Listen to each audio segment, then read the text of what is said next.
So, yes, we were streaming live. We were looking good, but I guess I've answered the question, which is, can you actually stream with your iPhone Air playing and sharing to your screen at the same time as your camera and at the same time as playing audio? Do I have the bandwidth to do that? Kind of not. So it did work for a while. It worked a little bit, but I'm going to have to play with some settings to get it working properly because, it all kind of just ground to a halt when I was switching between screens and when I was trying to demonstrate. So if you're watching this video, what this is the final section of what I started in the previous video. So that'll be linked there. I'll link back to that. And what we did there is we went through a bunch of tips. I showed you how to set up a GarageBand project in iOS. And I showed you how to get started and start with a song. We then did some cool stuff. We recorded, we used some automation, we did some panning, we did some other things, and it was all going well until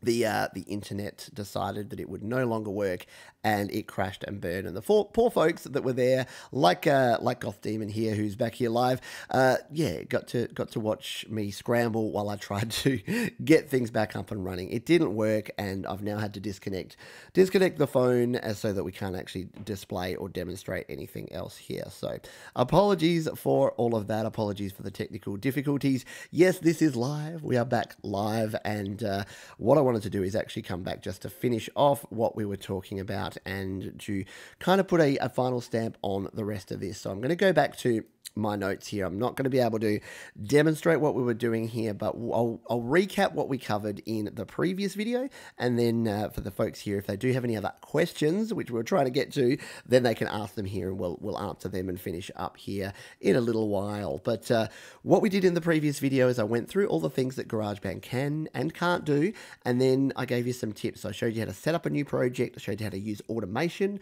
record tracks in using your keyboard, using the touch screen, using a MIDI keyboard, how to connect up a MIDI keyboard. We were just getting to the fun bit where I was going to plug in a microphone and a guitar and start recording there. But we're going to have to save that for a future video. I've got everything set up here, so what I'll probably do is go away and record those and then release those as videos so that you can catch up on those at a later stage. But but for now, the things that I was going to show, which I will instead have to just point you towards videos. So importing and exporting from your projects is one of the things that people have asked about a lot. And if you search Pete Johns and then importing or export or import WAV or import MP3, you'll get a bunch of videos showing you how to do that. The merge function we didn't get to, but I've got a heap of videos about merge. So if you search my name, Pete Johns, and merge, you're going to find a lot of stuff. Background noise and hiss is what we're about to talk about, and I'm going to do a video just dedicated to that because a lot of people have been asking for a video about how to reduce the noise when they're recording. How to use plugins and effects. I've been doing a series at the moment where I'm looking at plugins and effects, so I'm going to continue with those. How to use guitars, mics, and keyboards. Well, we showed a little bit about keyboards, and I'm going to do a bunch more about using microphones and guitars to record. Screen recording for GarageBand. So it's a very cool way to capture your GarageBand projects. How do you record your screen? I've done videos on that before, and if you search Pete Johns screen record, you're going to find those. And we did have questions about exporting to iMovie, which I do have a video on. If you search Pete Johns iMovie, you'll find it, but I do need to do some more on those. So I just wanted to circle back and say thank you for the folks who were here on the live stream and who are back watching again now.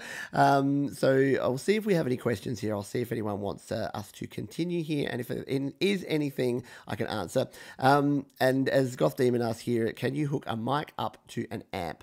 Yes, you can, and that's what I may be doing. I may actually record that video shortly, but I've pretty much proven to myself that if I'm trying to have my screen showing, it's not going to work so much live. So I'm gonna retweak my setup. I either need to find a way to import, like get an HDMI capture card and then output my phone or my iPad that way, or get a second webcam to point at my phone, which won't look as good, but yeah, we'll work through it. We'll work on it. We've got opportunities. We've got things that we can do here. So sadly, the stream is working perfectly now. Of course it is, but mostly because I don't have my phone streaming. It's just streaming my video, which is much easier to do. So I'm just going to have a quick drink, and then we're going to finish off here because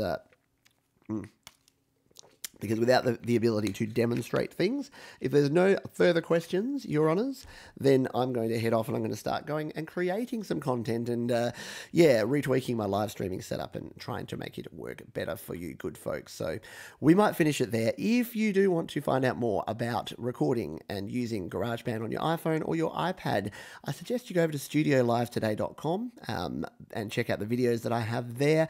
The GarageBand Quick Jam series is something to get you started with. We've got more than 60 videos there, and they are little bite-sized chunks. So I'll throw the link to that in the description of this video and in the comments here, because that's a great place to start. If you're learning GarageBand, you can head to there and you can get started with your GarageBand recording and creation journey.